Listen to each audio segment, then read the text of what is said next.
Bonjour et bienvenue sur Métro Boulot Finito, le podcast qui veut sortir du mode pilote automatique. Entre société, performance, santé mentale et pop culture, on y parle du travail sous toutes ses coutures. C'est parti pour un nouvel épisode. Bonjour, j'espère que vous êtes en forme. Moi, je suis hyper en forme aujourd'hui puisque je suis à Namur en très bonne compagnie. Je suis avec Arnaud Virendeel qui est cofondateur de Isolution. Bonjour Arnaud.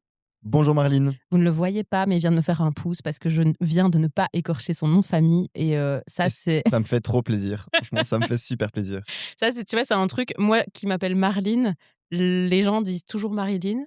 Oui. Et donc, c'est vrai que j'ai pris le pli de demander aux gens, attends, comment ça se prononce ton nom et ton prénom pour être sûr de ne pas les écorcher. Mais ça se voit qu'il y a un petit trauma qui s'est logé quelque part. Ah waouh, carrément. Je suis chez le psy aujourd'hui. Super. Merci Arnaud.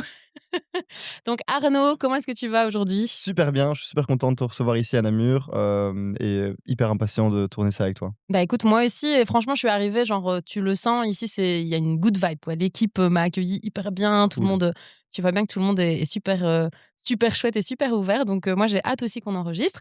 Pour commencer, je te propose qu'on fasse un petit red flag par red flag. Donc je te donne une situation et tu me dis si tu trouves que c'est red flag ou pas red flag. On est go. Et je réponds de façon assez succincte ou... Ouais. Ok. Mais Go. en même temps, tu peux y aller quand même, quoi. Tu vois, Go. pour que nos auditeurs comprennent un petit peu ton point de vue sur la situation. Fonce. Et tu as le droit de dire red flag et pas red flag si tu veux. Ou on peut être nuancé. Ouais, ok. tu peux être nuancé. Ok, ça roule. Diriger une PME à 27 ans, red flag ou pas red flag ? Pas red flag. Pas red flag parce que j'encouragerais même les gens à le faire plus tôt. Moi, si je pouvais recommencer, j'aurais fait plus tôt. Parce que tu apprends tellement de trucs, donc pas red flag. Ok. T'as quel âge toi aujourd'hui ? 32. 32. J'essaie de pas trop m'emballer, hein. Parce que sinon, si tu me lâches, si tu me lances, on est parti. Non, mais c'est très bien, c'est Ouais. très bien. Être une femme et travailler dans le secteur de la construction, red flag ou pas red flag ? Pas red flag du tout. Surtout qu'en fait, il y en a plein. Je pense que de façon générale, il y en a un petit peu moins. Enfin, il y en a moins que. Il y a plus d'hommes dans la construction que de femmes. Ouais. Mais par contre, il y en a déjà beaucoup. Donc, c'est pas du tout un cas isolé, loin de là. Et donc, surtout, pas red flag du tout. On en parlera dans cet épisode de comprendre un petit peu justement, toi qui travailles dans la construction, c'est quoi un peu ta position par rapport à ce rapport homme-femme là-bas. Mais donc, ok, pas red flag, on encourage les femmes du coup à travailler dans la construction. 100%. Pensez que les métiers manuels sont moins prestigieux que tout ce qui est métier de bureau. Red flag ou pas red flag ? De le penser, je trouve ça red flag, mais après, je comprends pourquoi certaines personnes peuvent le penser. Historiquement, ça a toujours été un peu ce volet-là. Tu vois, on a toujours plus applaudi l'architecte que l'ouvrier. Mais il y a deux trucs que je trouve cool. C'est que si on parle de l'histoire, en fait, historiquement, tu vois, les grands bâtisseurs des époques, c'est eux qui ont fait les cathédrales. Tu vois, je pense aux pyramides. Tout le monde pense que les pyramides, ça a été fait par des esclaves. En fait, ça a été fait par de la main-d'œuvre ultra qualifiée. Et donc, c'est des monuments qui tiennent 2000 ans après. Donc, je trouve qu'il y a déjà un côté hyper stylé dans le fait de construire. Et puis, l'autre volet, qui est hyper à fond dans l'actu, c'est l'arrivée de l'IA. Et l'IA, je pense, justement, est en train de vachement mettre en avant les métiers manuels qui vont être plus compliqués à remplacer. Tu penses que du coup, on va arriver à une revalorisation des métiers manuels et un retour à plus d'intérêt pour ces métiers-là dans les années qui viennent ? Je pense que c'est déjà le cas. Je pense que ça a déjà commencé et je le vois de plusieurs façons. C'est que dans le choix des carrières, les gens ont déjà un peu intégré cette notion de j'ai pas envie de me faire remplacer par les ordinateurs ou les robots. Et surtout, il y a déjà des pénuries, ce qui fait que les rémunérations des gens dans la construction augmentent. Parce que c'est de plus en plus compliqué à trouver comme compétence. Donc, je pense que ça a déjà commencé et j'ai du mal à imaginer que cette tendance s'inverse. Est-ce que tu crois, parce que c'est vrai que moi j'ai aussi beaucoup la conversation avec des gens qui disent j'ai envie de faire quelque chose de mes mains, tu vois, de justement ce truc de bureau, parfois tu sais pas trop pourquoi tu bosses ou quand tu remplis des timesheets ou des fichiers Excel et tout, tu vois, tu as parfois une perte de sens. Donc est-ce que tu penses que cette revalorisation-là, elle est bénéfique aussi pour retrouver du sens dans ce qu'on fait au travail ? À fond. Après, il y a pas tout le monde qui prend autant de plaisir à voir un avant-après quand tu fais quelque chose de manuel. Mais les personnes qui ont déjà cet attrait-là, je pense qu'ils doivent foncer. Et souvent, je me pose la question, tu vois, est-ce que c'est pourquoi est-ce qu'on se met ces barrières ? Est-ce que c'est une contrainte financière de se dire, mais en fait, si je prends cette voie-là, je vais peut-être moins bien gagner ma vie. Aujourd'hui, franchement, c'est pas le cas. On peut bien gagner sa vie et on gagne vite bien sa vie dans le bâtiment.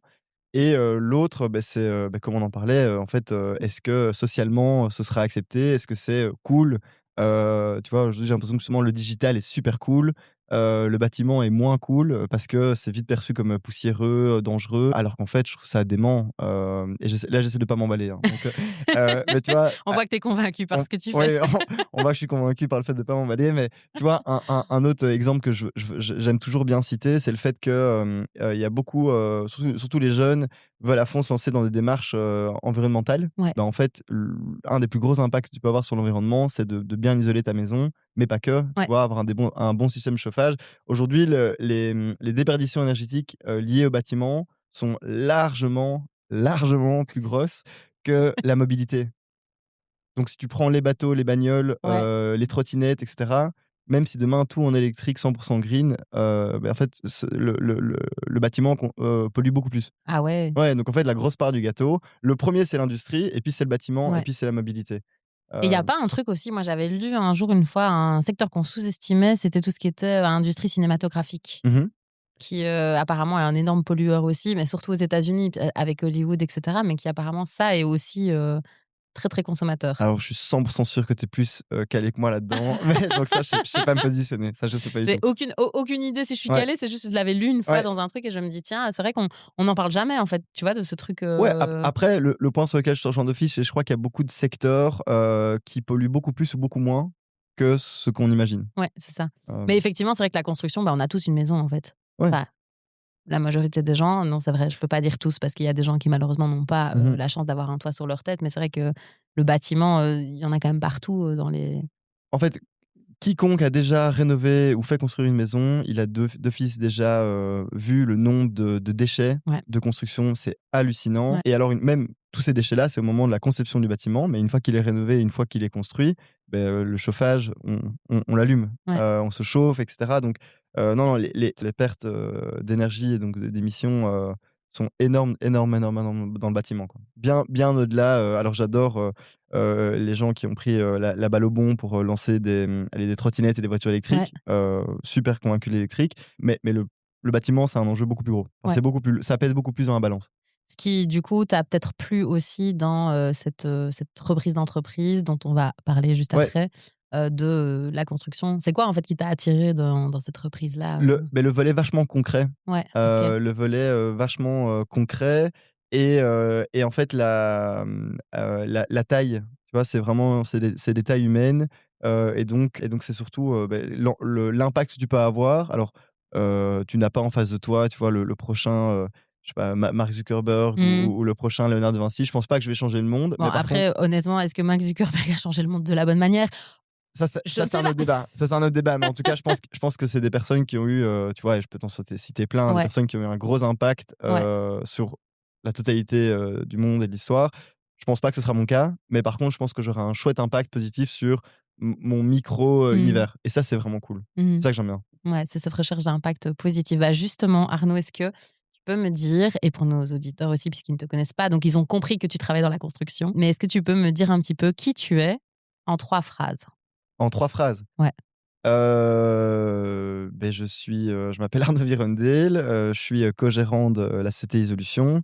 Alors je crois que je vais d'office dépasser les 3 phrases, je m'excuse d'avance, mais tu vois, un Je truc vais cutter, attention. aïe, non, mais un truc que j'aimerais bien expliquer, c'est qu'en fait, de base, je viens pas du tout du monde du bâtiment. Ouais, De base, j'ai un profil beaucoup plus, académique, international et un peu plus corporate. Enfin, tu vois, je viens ouais, fort ouais. d'un monde costard-cravate et en fait, j'ai travaillé quelques années dans un cabinet d'affaires. Alors j'y ai appris plein de trucs, j'ai beaucoup aimé, mais justement, j'ai été f assez j'ai à un moment, j'ai fort ressenti ces 2 grandes trajectoires de te dire: soit, j'ai une faible contribution dans des grands enjeux, soit j'ai une grande contribution dans des plus petits enjeux. Mmh. Et je dis ça, je minimise pas, tu vois, les petits enjeux, enfin que je considère dans ma vie au quotidien et par l'activité d'isolation, et je minimise pas aussi les petites contributions que les gens peuvent avoir dans des grands enjeux.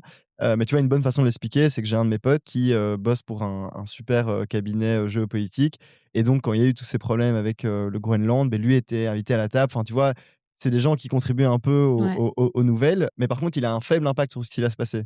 Mais moi, c'est tout l'inverse. En ouais. fait, à la fin, de cette aventure-là, je me suis dit: «Mais je trouve ça hyper cool, mais j'ai envie de changer en fait de type de carrière et plutôt faire un truc micro, mais sur lequel j'ai beaucoup d'impact». D'impact. Et ça, c'est pour moi, c'est vraiment comme ça que je Mmh. je résume les 2 grands, les deux grandes trajectoires de carrière. Et les deux sont démentes, mais je crois qu'à un moment, tu as un truc dans le bide où tu te dis Ouais. go, quoi. Et je crois que je ne vais pas te convaincre sur base de ce qu'on est en train de faire. Mais tu vois, je trouve ça visuellement, c'est assez simple à capter, quoi. Ouais, et c'est vrai, le truc dans le bide, moi je dis toujours, parce que j'ai commencé l'entrepreneuriat avec de la décoration intérieure avant de faire tout ce qui était plutôt monde du travail, RH, etc. Et je dis toujours, j'ai abandonné un projet passion parce que ça venait du cœur, parce que Ouais, j'adorais la déco, pour un projet vibration. Parce que tu sais, t'as un ouais, truc qui ouais, te. ouais, Tu sais, t'as un truc qui t'appelle, t'as une espèce de raison d'être à là, fond, ou une espèce de boule à l'estomac là. 100%. C'est quoi ta raison d'être, toi, tu dirais? Au quotidien, Ouais, euh, alors ça peut paraître très, space, mais en fait, je prends beaucoup de plaisir, quoi. Tu vois, je m'amuse beaucoup, tu vois? Alors est-ce qu'une raison d'être, c'est de s'amuser? Je sais pas, mais en tout cas, tu vois, l'ambiance que tu as ressentie ouais, ici, en fait, c'est une aventure humaine de dingue, ouais. et je crois que c'est pour ça que les gens, sont enthousiastes. C'est l'optimisme, quoi, tu vois? C'est le progrès, c'est dire: «OK, beh, demain sera mieux qu'hier». Alors, aujourd'hui et demain, c'est pas toujours sont pas toujours faciles, mais c'est dans cette quête, tu vois, d'évolution, de développer l'activité, quand tu sais que tu es en train de faire un truc qui est positif pour la société. Là, nous, on rénove des bâtiments, on le fait avec des matériaux biosourcés, et donc on fait vivre beaucoup de filières, de production locale. On réduit les émissions et puis même, on est hyper ancré localement, on fait pas de chantier en dehors de la Belgique. Donc je me lève le matin, je me dis: «Ben, en fait, je suis cool, je fais un truc bien Mmh, et j'y vais plein pot», et parce que j'y vais plein pot, je suis hyper excité le matin en me levant, quoi. mmh. Après, des fois, on se prend des balles, on se prend des pelles, on se prend des truelles, enfin, et j'arrête avec, les analogies sur le bâtiment. Mais Non, mais c'est bien, tu plonges nos oui, oui, auditeurs dans le. mais c'est pas facile, mais c'est ça, tu vois, c'est le gros drive, en ce qui concerne le boulot, quoi. Ouais. Donc toi, tu as repris cette entreprise, parce qu'Isolution, elle existait déjà, Mmh. avant que tu sois, cofondateur avec Grégoire. C'était quoi un peu, quand vous êtes arrivés, qu'est-ce qui t'a marqué le plus dans la culture d'entreprise qui était en place, à l'époque? Beh, en fait, au moment où on s'est positionné pour prendre la structure, on connaissait pas du tout la boîte. En fait, c'est hyper marrant, tu à connaître une société, mais t'es jamais allé dedans. Parce que tu peux pas, tu vois, tu peux pas arriver comme au supermarché, commencer à causer avec tout le monde en disant, «OK, je suis en train de me positionner pour acheter l'entreprise». Heu, T'as pas une phase d'insertion dans l'entreprise quand tu fais du rachat? non, non, non, tu aucun contact avec les équipes. Ah Ah oui, ouais! oui, Ah oui. oui, donc tu découvres, en Ah fait. oui, en fait, c'est ça le truc, tu Ah, c'est découvres. chaud. Tu découvres le premier jour. Mais, tu vois, tu peux dire: «Ouais, attends, c'est hyper, def», tu te lances alors que tu connais pas les gens dans la Ouais, boîte. ouais. Mais quand tu es, avec des boîtes qui font cette taille-là, nous, quand on a repris la boîte, la Saint-Nicolas en 2021, donc c'est le 6 décembre, ben, la boîte, elle faisait 11 personnes. Ouais. Et donc, l'ancien, gérant, tu vois, qui était un ingénieur, industriel qui partait à la retraite, en fait, il impersonnalise assez fort la boîte. Et donc la personne qui te vend la structure, tu te dis: «Ça fait, 12 ans qu'il a fondé la société». Mmh. Mais sa personnalité, il l'a un peu distillée. Donc nous, notre déduction, alors on savait que Isolution avait une bonne réputation technique, et ça, c'est vraiment ce qui nous a Ouais, vachement séduit, c'est ouais, que, hem, c'est pas une boîte, qui a été fondée par quelqu'un qui est vendeur de tapis. Tu vois? Le oui. le le volet fiabilité, faire un travail de qualité a toujours été au cœur de qui il est lui. Et donc en le rencontrant et avec les échos qu'on avait de la boîte, on se disait: par défaut, on imagine que les équipes à l'intérieur de la boîte étaient comme ça, et c'était le cas, quoi. Donc OK. donc en fait, je crois que alors tu peux avoir des mauvaises surprises, mais Ouais. logiquement, si la personne qui te vend la structure, elle a, telle et telle valeur, logiquement, à cette taille-là, tu vois? Des boîtes de 500 personnes, c'est autre chose, mais logiquement, dans des boîtes de, allez, 5 à 25 personnes, logiquement, beh, elle impersonnalise assez fort les valeurs d'entreprise. Mmh mh. Mmh. Ça a été, j'imagine, peut-être un peu compliqué ou pas, tu vas nous le dire, mais toi, tu as 27 ans quand tu rachètes, du Mmh. coup. Grégoire, il avait quel âge? On a le même âge. Vous avez le même âge, donc Ouais, 27 ans tous les 2. ouais, J'imagine que tu arrives dans la boîte avec des personnes qui sont plus âgées aussi, ouais, derrière, qui travaillent. Est-ce que c'est un challenge, ça, d'être un dirigeant plus jeune que ouais. ses employés? Alors, clairement oui, parce que, alors je crois même de façon générale, mais dans le bâtiment encore plus, tu as ce qu'on appelle le syndrome des cheveux gris. OK. Ça veut dire que, si la personne a des cheveux gris, beh, forcément il y a de l'expérience, on prend beaucoup plus au sérieux, et Ouais. il y a un peu ce volet, OK, c'est une figure autoritaire parce qu'elle a vu plein de choses. Hem Et donc se poser la question, mais 2 quêtes de 27 ans qui débarquent, quid avec les équipes qui avaient, je pense quasi tous, à quelques exceptions, quasi tous, ils étaient tous plus âgés que nous. Et donc en fait, notre approche a été de venir avec enfin en fait, avec qui nous on était, quoi. Et ça Mmh. veut dire que de base, Grégoire et moi, on est des gars, on adore toujours aller à la pêche aux infos, et on prétend pas du tout, aller être sortis de l'accuse de Jupiter, quoi. Donc la meilleure idée prime et donc c'est surtout ça qu'on a voulu faire en arrivant. En fait, on s'est calqué, une période de 6 mois pour la remise reprise OK. et donc on l'a divisé en 3 phases. La première phase de 2 mois, c'était que de l'écoute. Donc OK. on a fait que passer du temps avec les équipes, les fournisseurs, les clients, mais on a changé à on a touché à rien, quoi. Mais OK. absolument à rien. Mais là, c'est le moment où en fait, tu Tu prends les découvres, infos, tu quoi, prends les ouais. infos. Et en fait, le jeu qu'on a joué avec plein, avec tout le monde dans la boîte, c'était et aussi avec les fournisseurs, c'était: qu'est-ce qu'on doit arrêter? Qu'est-ce qu'on doit commencer? Et qu'est-ce qu'on doit garder? Ouais. Et en fait, sur base de ça, il y a déjà plein de gens qui te donnent toutes les clés Mmh. de, tu sais, tous les quick wins que tu peux vite activer Ouais. pour, régler pas mal de problèmes qui ont été, inadressés jusqu'à présent. Et en fait, c'est comme ça que tu construis ton autorité. C'est parce qu'en phase 2, donc les 2 mois qui ont suivi, en fait, nous, on a mis en place toutes ces Ouais. petites choses et ça coûtait souvent, tu sais, on a fait une espèce de matrice, rapide à facilité de mise en place et le coût. Et OK. quand c'est pas cher à mettre en place et que ça va très vite, Tu le fais. tu le fais hyper vite. Oui. Et en plus, il y a plein de gens qui t'ont dit: «Faites-le parce que c'est pénible au quotidien Mmh. et ça nous aiderait vachement» et ça fait, 20 fois que je le dis à l'ancien gérant, mais l'ancien gérant il m'écoute pas, quoi. Tu vois? Ouais. Et donc en fait, ce qu'on a beaucoup remarqué en phase, 2 et puis surtout en phase 3 où là, tu vois, tu es beaucoup plus, allez, on va dire respecté et malgré le fait que tu sois plus jeune, c'est que les gens dans la boîte commencent à se dire: «OK, en fait, je suis face à 2 patrons, quand je leur fais une remarque, ils m'écoutent, Ouais. 1, c'est déjà premier truc qui peut être Mmh. rare et 2, si elle est bonne, on en discute, et puis ils la mettent en place. Mmh mh. Et donc là, en fait, tout le monde se dit: «Oh, qu'est-ce qui se passe, quoi?»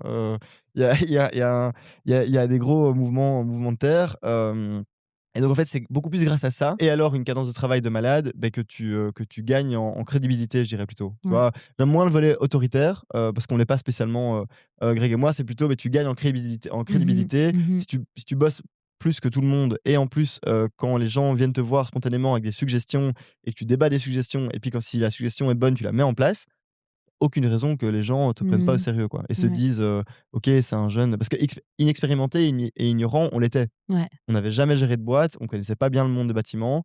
Alors Grégoire, il est ingénieur civil, donc il avait déjà pas mal de notions, mais moi, je venais pas du tout de ce monde-là. Mmh. Donc en fait, c'était le mieux qu'on avait à offrir et c'est cool parce que c'est encore cette culture-là qui existe aujourd'hui, chez Isolution. Je trouve ça très humble, ce que tu viens de dire. Le truc de en fait, on ignorant, on l'était et On est toujours, hein, à 100 beaucoup de trucs, mais mais on se ouais, comprend, mais quoi. tu Ouais. vois, je trouve que c'est hyper humble et je trouve ça hyper respectable et je pense que c'est ça qui fait que ça fonctionne aussi, parce que tu as plein de patrons qui se mettent ou de managers, Ouais. ils se mettent en figure d'autorité de: «J'ai le savoir et je sais et donc écoutez-moi» et ça, je pense ça marche pas et donc je trouve ça très chouette que toi, tu dises: «Bah, nous, on a pris ce postulat de dire, bah, en fait, non, on est ignorant, apprenez-nous, on est à l'écoute aussi Ouais. des équipes» et ça ne décrédibilise pas du tout, que du contraire, ça renforce, je trouve, votre Mmh. posture de boss de la boîte aussi. Parce que, bah, vous créez pour un collectif plutôt que de créer pour être 2 égaux. Tu Ouais, vois ce ouais. que je veux Oui, dire? oui, à fond. Mais en fait, la question, qu'on s'est vite posée, c'est quoi notre métier? On sera jamais plus technique, que nos équipes. Mmh. Et eux, au quotidien, ils le font. Nous, on doit, pour que la boîte grandisse et pour que nous, on puisse grandir avec, on doit, les faire grandir eux. Mmh Et mh. quand tu commences à te mettre dans ce carcan-là, tu plus du tout dans un jeu d'ego de, en fait: «Est-ce que moi j'ai la réponse à ça?» Et ils savent très bien que, quand ils nous font remonter une info, souvent on n'a pas la réponse, mais on doit être les plus compétents à aller chercher la bonne pratique. Et alors, c'est là où on fait venir des fournisseurs, des experts. Et ça, tu le fais dans tout domaine dans la boîte, que ce soit au niveau Mmh. technique, au niveau des ventes, au niveau du marketing, au niveau des bonnes pratiques de ressources humaines. Et c'est en fait, c'est bien qu'on reste, les limite les moins, compétents, les moins techniques Ouais, dans nos domaines, mais c'est aller toujours à la pêche aux infos. ouais. Et ce qui est cool, c'est que les gens sont hyper ouverts à ça. Donc à chaque fois, on va voir des experts et on propose des lunchs ou un café avec, des gérants d'entreprise ou des personnes qui ont des bonnes pratiques à gauche, à droite Mmh. et on se pose avec eux, ils nous donnent plein de clés et nous, on les Ouais. applique et par contre, on est toujours assez transparent avec nos équipes de dire: «Non, non, c'est pas notre idée, c'est des trucs qu'on a cherchés partout Mmh mh. à gauche et Mmh. à droite». Et je crois qu'effectivement, c'est la meilleure façon d'être crédible parce que même si tu as, 65 ans, t'es pas au courant. Enfin, il se passe trop de Ouais, t'apprends choses. toujours. Il se passe trop de choses pour te Mmh. dire: «OK, en fait, là, je connais tout. Maintenant, Ouais, c'est moi la figure autoritaire, technique et à ouais. vie, j'aurai toujours la réponse à tout». Enfin, c'est cramé de penser comme ça. Ouais, ouais, je suis d'accord avec toi, mais je trouve ça très chouette que du coup, c'est quelque chose que vous incarniez au quotidien. Donc on est dans le domaine de la construction. Mmh. On parlait tout à l'heure en introduction que, bah, il y a des femmes ici qui travaillent et pourtant, bah, les femmes, c'est pas, hyper fréquent dans le domaine de la construction. C'est quoi un peu toi qui vis ça au quotidien, ton positionnement? Comment tu peux un peu nous expliquer, ce qui se passe, Mmh. entre la différence homme-femme, ou dans le milieu de la construction? En tout cas, effectivement, j il y a alors, 1 point, c'est il y en a beaucoup plus que ce qu'on imagine. Ouais, OK. Donc moi, en 4 ans et demi, j'ai rencontré, des femmes, ultra techniques, hyper sharp, hyper travailleuses dans le métier de la construction et qui étaient beaucoup plus convaincantes par leur exemplarité, et c'est ça, en fait, je pense qui convainc le mieux, quoi. Je pense qu'il faut pas spécialement, forcer, des femmes qui ont pas spécialement de venir dans le bâtiment, à venir dans le bâtiment. Mmh. Par contre, je trouve qu'il y a rien de plus inspirant que, des personnes hyper, balèzes, qui ont un super chouette récit. Tu vois, je pense à une directrice technique dans une grosse boîte de construction que j'ai rencontrée. Elle était venue au bureau. Cette nana, tu lui parles, tu la vois, Mmh. mais alors moi je suis un homme donc je peux que être admiratif, mais je me dis: «Des femmes qui la voient ne peuvent que se dire: "Mais waouh!"» Et donc il y a pas de il y a pas de barrière à avoir à vouloir rejoindre la construction Mmh. et c'est tout à fait possible d'en faire partie et elle était, une des directrices directrice technique et en plus actionnaire de la boîte, d'un grand, grand groupe ici, à Namur donc enfin, tu vois? En fait, moi, je crois beaucoup plus dans ce modèle-là que les quotas ou d'autres, méthodologies. Je pense que, les femmes qui sont intéressées par la construction, je pense que la bonne chose à faire, c'est, trouver des figures, exemplaires et la bonne nouvelle, c'est qu'il y en a plein, quoi. Il y en a Mmh. plein, plein, plein, plein, plein et alors, tu vois, comme, tu as peut-être pu le sentir ici au bureau, tu vois, il y a pas, et sur le terrain, c'est pareil. Il y a pas, on fait assez fort abstraction, du genre et on essaie de tu vois, Ouais, alors c'est pas un tabou, loin de là, mais en fait, on n'en a jamais fait un thème et je crois que c'est super sain parce que du coup, tu as jamais ce débat, tu vois, tout le monde est logé à la même enseigne. Moi, quand je ouais, recrute, jamais, jamais, jamais, vu que je suis hyper fort contre les quotas, jamais il y a une femme qui est rentrée dans la boîte, en se disant: «J'ai été engagée parce que je suis une femme» ouais. et jamais il y a ses collègues qui vont se dire: «Ah oui, mais Arnaud l'a sélectionnée parce que c'est une fille, quoi». Non. Et ils savent que c'est ultra axé sur des critères d'évaluation hyper spécifiques, Ouais, et ça vaut pour le fait de rentrer dans la boîte et de rester, mais jamais le genre a été un gros sujet un ici, sujet quoi. pour pourquoi. D'ailleurs, pourquoi donc toi, tu dis: «Je suis hyper contre les quotas» et tout, tu peux, expliquer, pourquoi tu es contre les quotas? Un peu pour ces raisons-là, parce que je pense que déjà, je trouverais ça, dévalorisant pour, une femme qui rentre chez Isolation, se posera toujours la question. Ouais, est-ce que j'ai été engagée parce que je suis une femme ou pas, quoi? Chez Ouais, elle et chez les autres. ouais, Donc ça c'est un truc qui me pose vachement problème parce que, il y aura toujours ce côté: «Oui, mais en fait, est-ce que, Isolation veut faire, je sais pas, du woman, washing?» Je sais pas comment on dit, le fait de pouvoir se dire: ouais. «Ouais, nous on a respecté les bons quotas, on est tout fiers de dire voilà, il y a la parité». Ou en fait, est-ce que, sur base de mon interview, de ce que j'ai délivré ici les 6 premiers mois, est-ce qu'en fait, est-ce que je suis compétente? Est-ce que je suis forte? En fait, ça pour moi, c'est des questions qui peuvent jamais, traverser l'esprit donc en quota, c'est compliqué. Enfin, avec des quotas, je trouve qu'il y a cette question qui se pose Ouais. et puis les autres dans la boîte, pareil, moi, je veux à aucun moment, je veux que quelqu'un et je dis bien quelqu'un parce que peu importe, homme ou femme, qui rentre dans la boîte, ne peut pas se dire: «OK, il y a un agenda caché ou bien il y a des quotas à remplir Mmh. pour qu'il soit là». Non, non, on l'a pris parce que cette personne est super compétente, parce elle est très chouette. Ça, c'est aussi un critère, Mmh. pour venir, c'est qu'on veut quand même des gens, tu vois, qui sont chouettes, qui sont sympas, qui sont fun, pour contribuer à la culture d'Insolution. Et je trouve que les quotas viennent vachement détricoter tout ça parce qu'il y aurait même, tu vois, si maintenant j'impose un quota sur les femmes, il y aurait même une discrimination, par rapport à certains profils, masculins que je pourrais avoir en Mmh. disant: «Ah ben voilà, imagine je rencontre, Nicolas et Caroline, ils ont exactement les mêmes compétences, tip top, c'est pareil. et bah, du coup, je ferais passer Caroline à la place de Nicolas. Enfin, tu vois, c'est des trucs, je trouve pas ça valorisant pour les Ni 2, l'un quoi. ni l'autre, ouais. Après, tu es dans un domaine, moi je pense que les quotas peuvent servir, mais ça dépend jusqu'à quel point. Mais tu es dans un domaine où la construction, il y a déjà de base moins de femmes que Mmh. d'hommes et donc où les quotas, effectivement, ont pas forcément de sens. Moi, je trouve que les quotas ont du sens quand on est sur, il y a une parité, réelle dans la société, dans un certain secteur et où là, on va favoriser toujours les hommes. Alors à ce moment-là, Mmh. c'est effectivement bien, où on dit les hommes, mais aussi les blancs, Mmh. ou les gens qui n'ont pas une religion, qui sont catholiques et cetera. Enfin voilà, les quotas, c'est pour plein de types, d'idéologies, Mmh. sociales qu'on a construit. Mais effectivement, dans un domaine où, déjà, tu as moins de femmes que d'hommes, j'imagine que oui. Après, tu te dis: «Est-ce que je suis là parce qu'il faut Ouais. respecter les quotas?» et ça a moins de sens, à ce moment-là. Ah ouais, bah, tu vois, alors j'aime bien parce qu'on a une discussion, idéologique, je m'attendais pas à ça, mais très bien, mais même pour d'autres secteurs, je m'en tiens à ce que je pense aujourd'hui. Je pense que, les quotas, enfin, d il y aura toujours cette question de: «Pourquoi est-ce que j'ai été pris?» Ouais. Pris ou prise.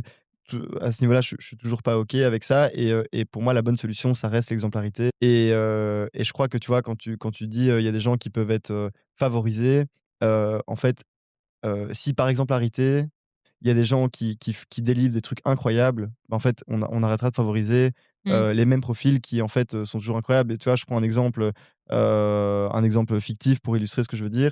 Si dans le bâtiment, ces 50 dernières années, c'est que des mecs, tu vois, qui ont fait des trucs dingues, bah, alors effectivement, il y aura peut-être naturellement une volonté de les favoriser.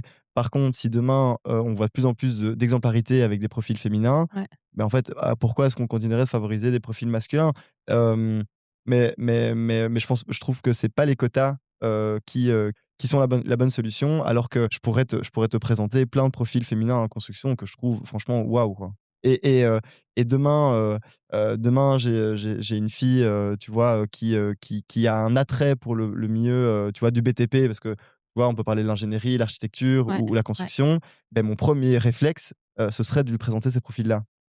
D'exemplarité et tu parles beaucoup de ces profils d'exemplarité, mais est-ce que les quotas ne sont pas une manière d'atteindre ces profils d'exemplarité, justement? Moi je non, mais moi je pense pas parce que après je peux être naïf, hein, mais moi ma conviction aujourd'hui c'est Ouais. que, dans une société privée, enfin dans une structure privée, la performance prime et quelqu'un de compétent et de performant, cassera tous les plafonds de verre, avec dans un bon contexte. Alors Ouais. évidemment, s'il y a, des proxys, et des volontés de rester au pouvoir Mmh. et s'il y a des structures qui enfin, pour moi, les situations que tu décris, c'est dans les proxys, dans les structures où, on a ça devient trop politique et on a peur de la performance. Ouais. Ce qui est pas du tout notre cas. Enfin, en tout cas, là, je Ouais, parle c'est que ça. beaucoup d'isolation, mais pour moi, une structure où on a peur de la performance et de profils trop compétents, ben n'allez pas là, quoi. Mmh mh. Donc Mmh. surtout, mon conseil pour ces personnes qui se sentiraient, face à un plafond de verre, c'est surtout barrez-vous, Ouais. et allez autre part ou dans des boîtes où il y a des critères d'évaluation super précis. On vous dira, quand vous êtes bon, quand vous êtes pas bon Mmh. pour le métier en question. Et là franchement, le c'est quoi? Sky is the limit, Est-ce quoi, qu'il tu y a vois? des limites? Heu, donc hem, donc ouais, moi je pense que c'est surtout ça, qui bug, mais j'ai du mal à imaginer, que ces boîtes ont un bon avenir, quoi. Mais c'est ça, mais en fait, il y en a encore beaucoup et je pense que mais toi, tu as un vrai changement de mentalité aussi, tu vois? Et je pense que tout le monde ne l'a pas et c'est pour ça qu'on essaye de mettre des outils en place, que Oui, ça soit les quotas ou d'autres choses, pour essayer de trouver, des manières de ouais. justement acquérir ce que toi, là, aujourd'hui, tu as, qui te semble plus naturel, tu vois? Toi, ça te semble Mmh mh. naturel de fonctionner comme ça et de penser comme ça, mais c'est pas encore le cas de tout le monde. Du coup, l'exemplarité, toi, comment est-ce que tu penses qu'on peut justement plus de profils féminins dans la construction, par exemple? C'est quoi pour toi, la manière d'y arriver ou tu vois, de trouver ces Mmh. profils-là, c'est quoi ton regard par rapport à ça? Beh, typiquement, nous, on l'a organisé parce qu'on a énormément travaillé avec le Forum. Ouais, Typiquement, le Forum, la directrice, c'est Raymonde Yarna, c'est une dame, incroyable. Tu vois, quand je parlais de profil, exemplaire. exemplaire, elle est exceptionnelle, Ouais, exceptionnelle et elle a un attrait pour la construction. Le Forum, c'est pas que la construction. Et ben, on a fait des grandes campagnes de recrutement à travers le Forum, qui est ouais. vraiment, et là je fais juste une petite parenthèse, vive le Forum, mais c'est incroyable parce que, il y a souvent cette image un peu poussiéreuse et foireuse du forum. Mmh. Alors moi, je l'ai absolument pas vécu comme ça. Ouais. On a reçu, et on a été présenté à travers le forum à plein de profils ultra compétents, ultra volontaires. C'est juste que c'est des personnes qui sont soit en reconversion, soit en formation. Mmh Donc mh. à nouveau, tu vois, ils sont demandeurs d'apprendre. Ouais. Mais les barrières dans la construction, elles sont pas, enfin c'est pas médecine, 15 ans d'études quoi. Ouais, ouais. En 1 an ou même des fois en 6 mois, tu peux avoir des premières formations accélérées et puis tu apprends sur le tas. Mais donc si tu as la tête bien faite et si tu as la niaque, tu peux rapidement, trouver, de l'emploi dans la construction. Et dans ces, phases de recrutement et ben, il y a on avait organisé avec eux Ladies dans la construction où justement on a envoyé des profils féminins de chez Isolution discuter à ce genre d'event. OK. Et ça pour moi c'est Ouais. c'est du hyper, micro, tu vois? C'est Ouais. hyper ciblé, c'est pas des plans, quinquennaux, tu vois? Ou de la méga pub, c'est vraiment du Ouais, ouais. 1 à 1, c'est de tu convaincs une personne à la fois, mais à nouveau par exemplarité, quoi. «Ah mais attends, tu bosses dans la construction, bah, moi j'y ai jamais vraiment pensé, bah, en fait ça se passe comme ça se passe vraiment bien, on se marre bien». Mais tu vois? Ces conversations à nouveau, elles sont pas fort différentes, entre quelqu'un, tu vois? Une femme dans la construction qui convainc une femme qui potentiellement peut rejoindre la construction, Mmh. c'est pas tout à fait différent qu'une discussion, entre un mec et un mec, sauf Ouais, qu'un c'est ça. mec, qui vient, du monde de l'informatique, qui veut rejoindre dans la construction. Par contre, je crois que ça se fait vraiment en 1 à 1, que des grandes publications. Enfin, tu vois, je trouve que Mmh l'humain est mh. vachement Mmh. important, quoi, et c'est peut-être aussi ça que j'aime bien dans les solutions, c'est que c'est taille Ouais. humaine. On n'est pas une méga structure et donc on est fort exposé à ce genre de moments, quoi, et on a Ouais. beaucoup de personnes chez nous qui on a beaucoup même de personnes chez nous qui viennent du forum, mais pas mal de profils qui viennent pas de la construction. OK. Et donc ils sont en reconversion alors? Exactement, mais OK. typiquement, Alberto que tu as croisé, c'était un Ouais. ancien, gestionnaire de données. Donc tu vois, il venait du monde de l'informatique. Ouais. Bah, en fait, il a toujours eu ce truc un peu, parmi ses potes, c'était un peu l'homme à tout faire, hyper, bricoleur. Ben, du coup, tu vois, le bâtiment, nickel pour lui, quoi. Ouais. Mais on l'a rencontré à travers le forum et profil, en or. Top. Donc, exemplarité par justement la transmission Ouais, de ces rôles modèles. En fait, c'est un ouais, peu cette idée de se dire: «Bah, tiens, on met des rôles modèles aussi, à fond. féminins dans la construction». Et pour, partir sur un parce que là, on approche tout doucement de la fin de cet épisode. Pour partir sur rester sur ce côté très genré homme-femme, Ouais, mais non, c'est pas encore la surprise parce que vous avez pas vu les auditeurs, mais Arnaud a fait une tête bizarre en mode: «Ah, c'est maintenant!» Mais non, non, parce que je lui ai dit en début d'épisode qu'il allait avoir une surprise, mais c'est OK. pas tout de suite. Non, j'ai d'abord une dernière question avant la surprise. On reste dans ce côté un peu homme-femme, mais on va partir du côté homme justement. Souvent, dans une société genrée comme la nôtre, on associe tout ce qui est plutôt émotion, communication, etc., Mmh. plutôt aux femmes et moins aux hommes. Et effectivement, dans tout ce qui est milieu de la construction, métier manuel, etc., on sait que c'est souvent dur. Et donc, Mmh. moi, la question que j'avais pour toi, c'est bah, est-ce que parler des émotions sur terrain, toi, dans les chantiers, etc., avec les hommes, Mmh. est-ce que tu vois que c'est encore quelque chose qui est compliqué ou Franchement, après, j'ai peut-être pas, parce que je veux juste bien nuancer ce que je dis, j'ai pas d'expérience en tant que gérant d'entreprise dans un autre secteur que la construction. Ouais, Donc je peux juste parler de comment moi je vis le truc. ouais, ouais, Hem, les gens s'ouvrent vachement à nous, les équipes en direct. ouais, Donc je suis au courant de plein d'histoires perso, donc évidemment je vais pas déballer ici, bien sûr. et que je déballe pas auprès d'autres personnes. Mais en tout cas, tu vois, je pense en tout cas, moi, on me raconte beaucoup de trucs. Mmh mh. Donc je pense qu'il y a déjà ce truc, enfin, tu vois, il y a déjà cet attrait de se dire, «Beh, j'ai besoin d'en parler». Ouais. Comme beaucoup de boîtes, j'imagine, on essaie, tu vois, d'un peu compartimentaliser vie Mmh mh, privée, vie mmh. perso, mais dans les faits, on sait tous que c'est ultra compliqué de le faire Bien sûr. parce que, tu arrives le matin, tu as une tronche un peu bizarre. Mmh mh. «Eh OK, beh, qu'est-ce qui se passe Marline? Non, rien. Bon allez, viens, on va se poser, quoi», tu vois? Mais Beh, ça. attends, je suis pas venue faire la session de psy à moi avec Non, toi. non, non, non, mais toi là, tu rayonnes, donc je sais qu'il y a rien. Mais tu vois, des fois, on voit quand ça va pas, Ouais, et des fois, spontanément, les gens viennent nous parler pour nous raconter, ce qui se passe dans leur vie privée, mmh, et je trouve ça hyper pro parce que le message, c'est pas: «Help, j'ai besoin de vous pour ma vie privée», c'est plutôt: «Vous allez voir des changements, dans mon travail dans mon aussi. travail, Mmh mh. sachez que c'est pour ça, quoi». Ouais, Donc ça, moi, je trouve ça hyper exemplaire. Donc, tu vois, cette démarche-là, elle est pas, quand je dis exceptionnelle, c'est-à-dire que elle est moi, je la vois de façon assez fréquente. ouais, Et puis et ça, c'est avec nous, mais entre eux, je pense qu'ils sont assez ils sont assez solidaires. Moi, c'est un côté que j'aime beaucoup. Il y a des chouettes liens dans la boîte. ouais. Donc je pense qu'ils se sentent vachement soutenus par rapport à des trucs qu'ils peuvent vivre ou mal vivre. Et alors, par contre, un point auquel nous, on est vachement regardant, c'est que c'est une discussion pour nous qui doivent être faites dans les camionnettes ou en dehors des chantiers. Parce qu'il faut pas l'oublier, nous, on est dans la rénovation. Et donc, tu vois, les clients sont là. Ouais. Tu vois, de la même façon que, je sais pas, imagine, on vient faire des travaux chez toi. Alors peut-être que toi, ça te dérangerait pas, mais nous, tu vois, c'est important qu'il n'y ait pas de ce genre de D'échange, discussion vie devant les privée clients, devant les parce que des clients. fois, les Ouais, clients sont ouais, dans la ouais. pièce à côté. Donc ça, par Ouais. contre, c'est un point, on Ouais. demande quand même aux équipes de faire attention. Donc, tu vois, pour bien Bien sûr. balancer, nous aussi, on a quand même, Mmh. et on s'en cache pas, au contraire, on veut que les équipes soient exemplaires et peut-être un peu ce truc poker face Ouais. vis-à-vis des clients. Par contre, dans les camionnettes, ici au bureau ou bien en off, surtout, tu vois, ils doivent avoir un exutoire où ils peuvent véhiculer Mmh mh. le ressenti. Et effectivement, ils ont un métier qui est physiquement vachement épuisant. Quand il fait froid, il fait vachement froid. Quand il fait Mmh. chaud, ils sont dans les combes, donc c'est des fournaises. Ouais. Et ça, c'est indépendamment de ce qui se passe à la maison. Ouais. Tu vois? Ou de leur état d'esprit ou de quelconque mauvaise nouvelle. Donc non, je trouve que, tu vois, pour revenir à ta question, comment est-ce qu'on traite les émotions? Je trouve que c'est assez collégial. Ouais. Nous, des fois, on nous remonte des infos, des fois, on ne les remonte pas et libre à tout le monde. On va jamais forcer quelqu'un à venir nous Mmh parler. mh. Mais très souvent, quand ça a un impact sur le quotidien, on nous demande de se poser avec nous. Et ça, je dirais que c'est peut-être aussi un truc, on est assez compréhensif là-dessus, quoi. Ouais, Parce c'est que ça. tout le monde a déjà eu ces périodes dans sa vie compliquées. Hem et en fait, on voit que ça arrive à tout le monde. Mmh. Vraiment, ça arrive à tout le monde pendant 3-4 mois, être un peu off, même des fois 6 mois. Bon, après, quand c'est trop dans la durée, on doit quand même dire: «Attends, tu vois, on a quand même, un contrat à faire valoir, donc il faut quand même que tu puisses te remettre dans le bain». Mais Ouais.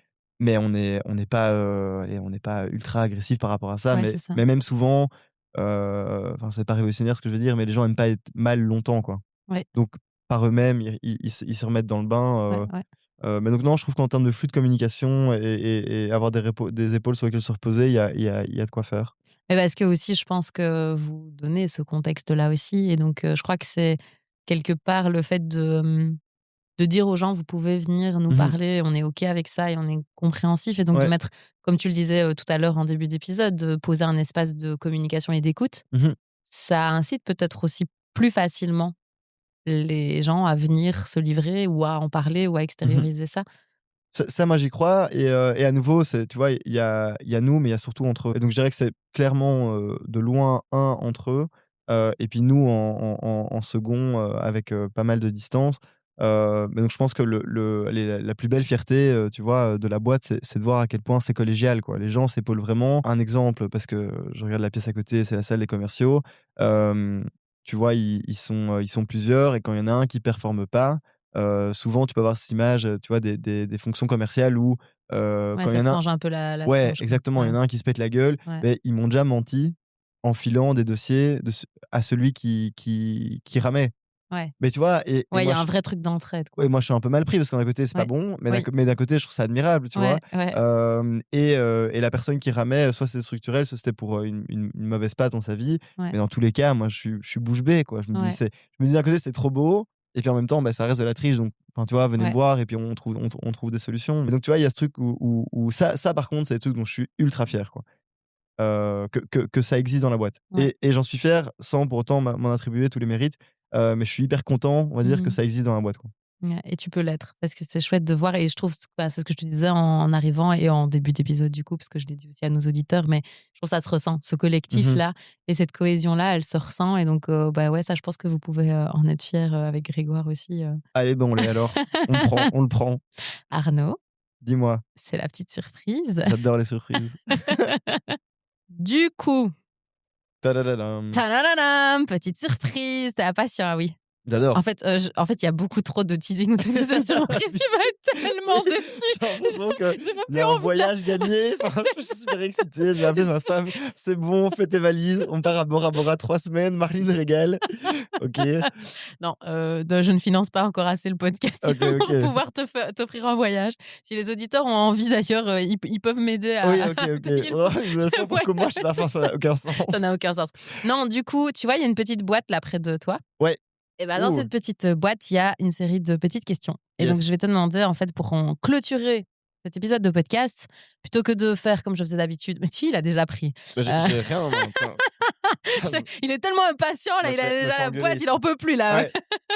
Donc d'habitude, je clôture avec la même question. Et là, je me suis dit, on va changer un peu. Ouais. Et en fait, j'ai envie que du coup, chacun ait un peu sa question. Mais donc, tu vas piocher au sort une question, tu vas la lire et puis tu vas y répondre. Et ce sera la dernière question de cet épisode. Tu me dis stop? Bah non, vas-y. Allez, on s'arrête là. Le suspense est à son comble. Alors, qu'est-ce que tu ne prends pas assez le temps de faire dans ta vie aujourd'hui?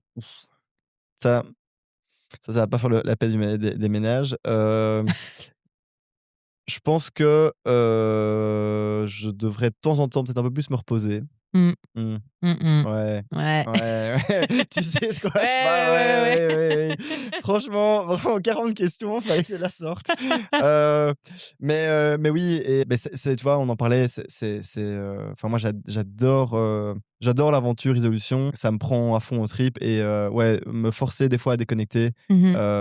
Et en fait, je le fais pas assez souvent ou pas autant que je devrais le faire. Par contre, quand je le fais, ça me fait trop du bien. Ouais.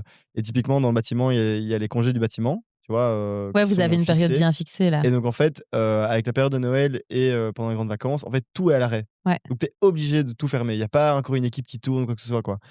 Et en fait, à chaque fois que en plus, c'est 3 semaines, donc tu as quelques jours pour atterrir et puis tu es vraiment full Ouais. off et puis tu as quelques jours où tu es déjà en train de te réexciter. Ouais, c'est ça.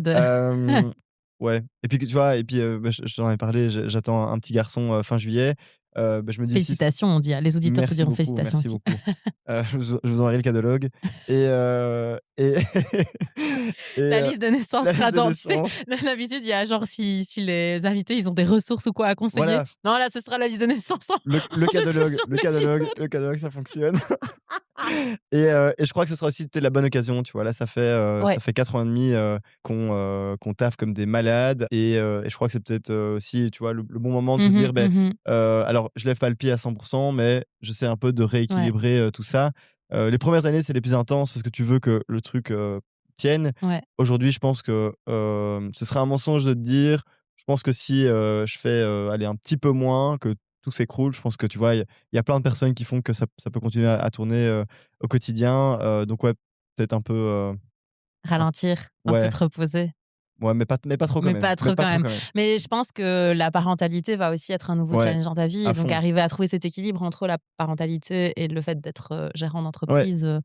On fera un épisode l'année prochaine sur ça. Comme ça, tu ouais. me diras. On fera un compte J'aurais des rendu. cernes Ouais, c'est comme ça. ça. On verra. Ouais, Et je serais flingué et j'aurais toujours pas mes vacances offertes, à Bora Bora par tes soins, donc le catalogue vide. donc ce sera t'es en train de dire que ce sera ma faute Exactement, si t'as laissé. Ok, exactement, voilà, exactement. super. Merci beaucoup, Arnaud. Non, non, mais tu as trop raison. Je crois que ce sera c'est la bonne occasion pour, tu vois, un Ouais, peu équilibrer ça. équilibrer tout ça. C'est un bon mot ça, équilibrer. Ouais. Donc voilà, mais top question. Du coup, moi, je suis un peu, tu vois, je suis quelqu'un de très rationnel et cartésien, mais je suis un peu spirituel aussi. Et je crois un peu aux signes, aux trucs de l'univers et tout. Et quand j'ai vu ton sourire, je me dis, tiens, c'est drôle parce que je crois que c'est du coup un sujet d'actu pour toi, cette Oui, question-là. oui. Tu Donc, n'imagines pas, tu ne crois pas si bien dire. ouais, Franchement, tu donc, ne l'imagines pas. donc, tu vois, il n'y a pas de hasard. Moi, j'ai Ouais. l'impression que là, Ouais. on a bien touché avec cette dernière question. Et du coup, petite dernière question quand même, mais du coup, qu'est-ce qu'on peut te souhaiter? Est-ce que c'est justement d'arriver à trouver cet équilibre-là? Oui, oui, mais tu vois, aujourd'hui, vu que je suis pas encore père, je me dis surtout, OK, go derrière la ligne droite. On Mais oui, fonce. mais je crois que, tu vois, je trouve ça hyper cool d'avoir, enfin, je trouve ça très riche d'avoir une vie variée. Mmh. Et je prends plein de plaisir avec Isolution. Je prends évidemment plein de plaisir avec ma famille, avec mes amis, avec ma femme et je pense que, tu vois, là, ça va être un gros changement. Je le vois autour de moi, tous Ouais. mes potes me disent: «Tu n'imagines pas Ouais. l'avant-après». Ouais. Et donc, je crois que ça va être un gros changement et je crois que c'est gai de tout faire à fond, donc ce sera la bonne occasion, donc Ouais. ça Donc, va être top. on vous souhaite une très belle naissance et du coup Merci une très beaucoup, c'est bonne trop sympa. parentalité Ouais. et puis beaucoup de succès à Isolution aussi. Moi j'ai envie de dire, on termine avec ça. Il a fait un petit cœur parce que évidemment les auditeurs ne voient pas, mais Ah donc oui, moi OK. j'ai vu le petit cœur. Un tout grand merci en tout cas, c'était trop gai. Merci aussi à toi Arnaud Ouais. d'avoir pris ce temps et d'avoir été aussi transparent aussi un peu sur ton avis. J'espère que ça a plu à nos auditeurs. Donc chers auditeurs, n'hésitez pas à nous dire ce que vous avez pensé de cet épisode. Je pense qu'Arnaud sera aussi très content d'avoir votre feedback. Et puis si vous voulez retrouver Arnaud et Isolution, je mettrai en description de cet épisode un peu tous les liens pour aller un petit peu regarder ce qui se passe du côté de Namur. Merci Arnaud. Salut Marine. À plus. Et très bonne journée à vous. Nous, on se retrouve la semaine prochaine pour un nouvel épisode. À bientôt.